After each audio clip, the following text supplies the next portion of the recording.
बिस्मिल्लाहिर्रहमानिर्रहीम। आपको मालूम है ना कि भारत में कोरोना थमने का नाम नहीं ले रहा, और ये खबरें भी नज़र से गुजरी होंगी कि बहुत से भारतीयों का मानना है कि कोरोना का इलाज गाय के पेशाब और गोबर में है। हालांकि अब डॉक्टर्स और साइंसदान जो हैं बार बार इस हवाले से खबरदार कर रहे हैं, पर अब इस गाय के गोबर और पेशाब थेरेपी के रिजल्ट मिलना शुरू हो गए हैं। और वहाँ एक नया मामला ब्लैक फंगस यानी म्यूकोमिकोसिस, अब आई होप कि मैंने सही ये पढ़ा हो क्योंकि मैं डॉक्टर तो नहीं हूँ, ये इसका इशू सामने आ गया। यानी अब तक 9,000 से ज़्यादा ऐसे केसेस सामने आ चुके हैं और ये बीमारी इंतहाई तेज़ी से फैल रही है। डॉक्टर्स ने तो लोगों को अपने जिस्म पे गाय के गोबर या पेशाब की मालिश करने से सख्ती से मना किया, लेकिन बाबुओं, सन्यासियों और इंतहा पसंद हिंदुओं के बहकावे में आए हुए लोग इस गाय के गोबर की थेरेपी को छोड़ने को तैयार नहीं है।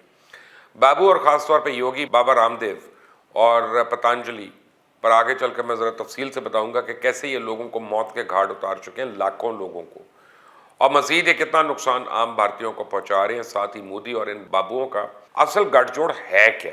बहुत से भारतीय और इंटरनेशनल डॉक्टर्स पहले ही आगाह कर चुके हैं कि इस गौ मूत्र और गोबर थेरेपी का उल्टा नुकसान हो सकता है और एक नया क्राइसिस जन्म ले सकता है, क्योंकि इन हालात में वायरस या तो म्यूटेट होकर मजीद खतरनाक हो सकता है या कोई पेचीदगियां सामने आ सकती है। और अब वाज़े तौर पे क्लियरली डॉक्टर्स ने कह दिया कि नाम नहाद थेरेपी ब्लैक फंगस के मामलात में इजाफा हो रहा है, पर यह गाँव थेरेपी वाला मामला रुक नहीं रहा। मोदी के गढ़ गुजरात में तो लोग सरेआम गाय के पेशाब में अपने जिस्म का अहाता करने के लिए हफ्ते में एक बार गाय की पनाह गाहों में जा रहे हैं, और इस उम्मीद से कि वह इसकी कुव्वत मुदाफ़ियत बढ़ा देगी, यानी रेजिस्टेंस उनकी बॉडी की। इसीलिए यहाँ ब्लैक फंगस के केसेस बहुत ज़्यादा रिपोर्ट हो रहे हैं। गुजरात के अलावा महाराष्ट्र, दिल्ली, हरियाणा, ओडिशा में भी ऐसे केसेस सामने आए हैं, जबकि वजूहात वाज़ेह हैं कि गाय का पेशाब और गोबर इन सब का सबब बन रहे हैं, मगर कोई इस बेवकूफ़ी और तोहम परस्ती को रोक नहीं रहा। दरअसल ब्लैक फंगस का ये गिरोह पूरे माहौल में, ख़ास तौर पर मट्टी में और बसीदा नामियाती मादा जैसे पत्ते, खाद के ढेर और जानवरों के फुजले यानी पेशाब और गोबर के साथ मौजूद होता है। काली फंगस की वजह से अब डॉक्टर्स ने मरीजों की आंखें निकालना शुरू कर दी हैं और इसकी तादाद हज़ारों में है। डॉक्टर्स का कहना है कि अगर काली फंगस से मुतासरा आँख ना निकलवाई गई तो ये बीमारी दिमाग को असर करेगी, जिससे मरीज के मरने के चांसेस बहुत ज़्यादा हो जाते हैं। यूँ इंडिया का ब्लैक फंगस इन्फेक्शन कोरोना से सेहतयाब होने वालों को अपाहज बना रहे हैं, इनवेलिड कर रहे हैं। फंगस की ये किस्म कोरोना से मुतासर या सेहतयाब होने वाले अफराद में मज़ीद मुश्किलात पैदा कर रही है, क्योंकि ये ऐसे लोगों को मुतासर करता है जिनका क़ुव्वत मुदाफ़ियत पहले ही कमज़ोर होता है या इनका कोई टिश्यू कमज़ोर होता है। कोई भी इंसान 3 तरह के इस बीमारी से, यानी ये if I can spell it right, mucormycosis से मुतासर हो सकता है।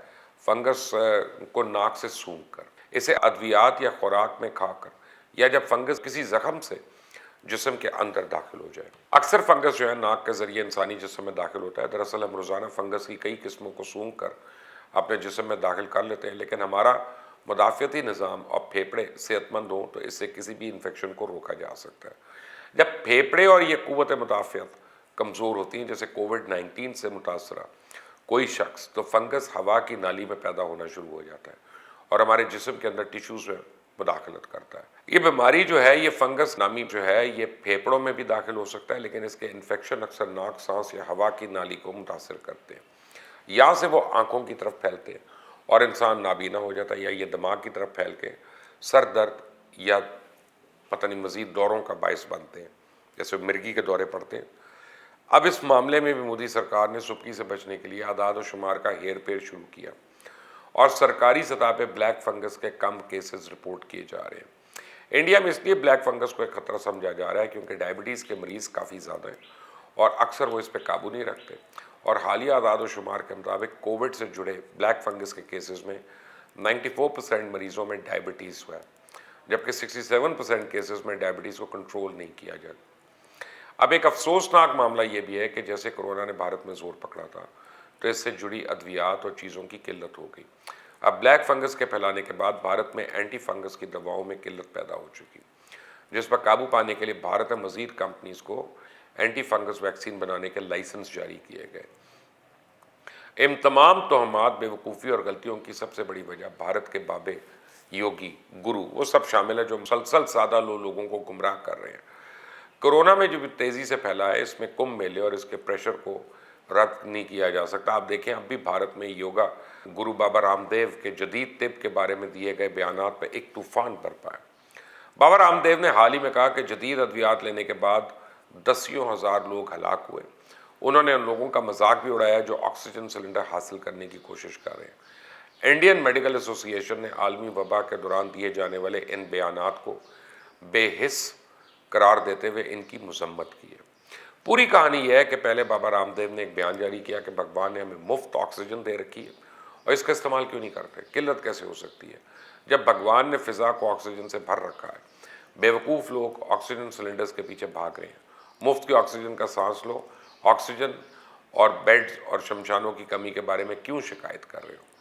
इसके बाद तो ऐसा लगा कि पूरे भारत में आग लग गई, लेकिन ये मामला थमने नहीं पाया कि उन्होंने एक और वीडियो जारी कर दिया जिसमें उन्होंने डॉक्टर्स पर तनकीद करते हुए और उन्हें कोविड से होने वाली हलाकतों का जिम्मेदार ठहराते हुए सुना जा रहा है। और इसके बाद तक कई डॉक्टर्स ने रामदेव की गिरफ्तारी का मुतालबा कर दिया, लेकिन मोदी हुकूमत चुप है। फिर शदीद तनकीद के बाद बाबा रामदेव ने पैंतरा बदला और एक ट्वीट के जरिए अपने मुतनाज़ा बयान तो वापस ले लिया, लेकिन अगले ही दिन एक खत में IMA यानी इंडियन मेडिकल एसोसिएशन से ये पूछा कि जदीद तिब के पास अब भी डायबिटीज़ और ब्लड प्रेशर जैसी बीमारियों का इलाज क्यों नहीं है। इससे एक बार फिर डॉक्टर्स में गुस्से की लहर दौड़ गई। दरअसल 2006 में बाबा रामदेव ने जड़ी बूटियों पर मबनी अद्वियात बेचने के लिए पतंजलि नामी कंपनी को लॉन्च किया और कुछ ही साल बाद पतंजलि ने मुल्क के दूर दराज इलाकों में भी आटे से लेकर मलबूसात, साबुन, तेल, बिस्किट, यहाँ तक के गौ मूत्र खूब बेचा। कोरोना के बाद पिछले साल जून में पतंजलि ने क्रोनल के नाम से रवायती इंडियन टिप पे मबनी एक दवा बेचना शुरू की और इसके बारे में दावा किया कि इससे कोविड का इलाज हो सकता है। ताहम उसकी दवा की मार्केटिंग को उस वक्त रोकना पड़ा जब खुद भारतीय हुकूमत आलमी प्रेशर में ये कहा कि इस दावे को साबित करने के लिए इनके पास कोई ठोस शवाहिद नहीं है। ताहम हुकूमत ने इस पर यह कह के पाबंदी नहीं लगाई कि इससे कुव्वत मुदाफ़ियत को बेहतर किया जा सकता है। इसके बाद फरवरी में पतंजलि के हामियों ने दावा किया कि कोरोनल को आलमी इदारे सेहत ने मंजूरी दे दी, ताहम आलमी इदारे सेहत ने उसकी तरदीद कर दी। फरवरी में ही डॉक्टर हर्षवर्धन बाबा रामदेव के साथ एक तकरीब में शरीक हुए जहाँ कोरोनल के बारे में इसी तरह के दावे दोहराए गए।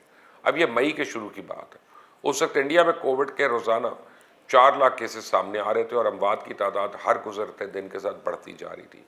दरअसल बाबा रामदेव की तरह कई गुरु हजरात ने जड़ी बूटियों से तैयार की जाने वाली अद्वियात बेचने के कामयाब कारोबार खड़े कर रखे हैं और ये बाबे जाली दवाइयाँ बेचकर अरबों खरबों कमा चुके हैं। यहाँ तक कि गुज़िश्ता इलेक्शन में इनमें से कई ने तो बीजेपी को खुलकर सपोर्ट भी किया और फंड्स भी दिए। इनमें ये योगी बाबा रामदेव पेश थे। इसलिए बीजेपी की हुकूमत इन पर हाथ डालने से कन्नी कतराती है क्योंकि रामदेव के लाखों फॉलोअर्स हैं। तो इस वक्त भारतीय डॉक्टर्स न सिर्फ कोरोना और ब्लैक फंगस से लड़ रहे हैं बल्कि बाबा रामदेव जैसे बाबू सन्यासियों से भी लड़ रहे हैं जो आम लोगों को धोखा दे रहे हैं, गुमराह कर रहे हैं, गलत मलद अद्वियात पे लगा रहे हैं, गौ मूत्र और गोबर को हर चीज़ का इलाज कह रहे हैं। अब भारत में बढ़ती अमवात और बढ़ते केसेस की सबसे बड़ी वजह ये क्वैक्स और 2 नंबर बाबे हैं जिन्होंने भारत को एक शमशान घाट में कन्वर्ट कर दिया, जबकि मोदी और हुकूमत खामोश तमाशाई है क्योंकि ये वोट का मामला है। आप इस चैनल को सब्सक्राइब करिएगा, बेल आइकॉन को प्रेस करिएगा। अंटिल द नेक्स्ट टाइम, अल्लाह हाफिज़।